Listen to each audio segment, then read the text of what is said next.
আসসালামু আলাইকুম। সবাই কেমন আছেন? আলহামদুলিল্লাহ আমি ভালো আছি। এই ভিডিওটা তাদের জন্য যারা ওই যে মোবাইলে কথা বলেন বাসের মধ্যে উইঠা, যারা সচরাচর বাসে চলাচল করেন, তারা একটু সাবধানে মোবাইল ব্যবহার করবেন।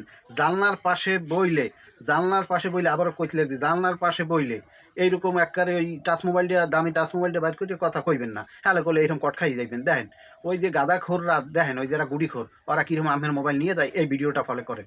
এই লোকটা এই যে দেখেন বাসে উঠতেছে, এই যে কীভাবে, এই যে দেখেন কীভাবে সামনে একটার দিকে এই যে টান দিয়ে মোবাইলটা নিয়ে নিল, এই যে নিয়ে এখন চলে যেতেছে।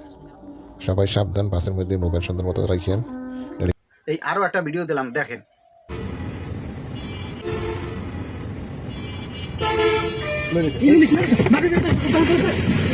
তো গাড়িতে বসে যদি কথা আপনাদের বলতেই হয় তাহলে অবশ্যই হেডফোন দিয়ে কথা বলেন বা ব্লুটুথ আছে ব্লুটুথ লাগাই কথা বলবেন। আর না হলে বাসের ভিতরে মাঝখানে যাই তারপর কথা বলবেন।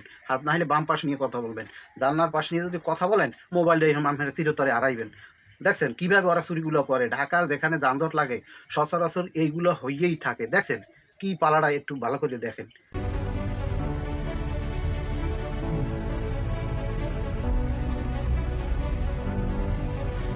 এইরকম আকার প্রতিনিয়ত হইতেই থাকে। একটা ভিডিও না, এই যে কয়েকটা ভিডিও আপনাদের দেখাইলাম এগুলো সব ওই গোপন ক্যামেরায় ধরা পড়ছে সাংবাদিকদের।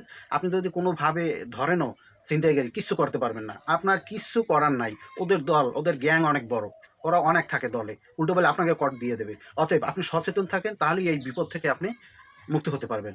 সবাই ভালো থাকবেন। ভিডিওটা ভালো হলে লাইক কমেন্ট শেয়ার করবেন এবং ফলো করবেন। আসসালামু আলাইকুম।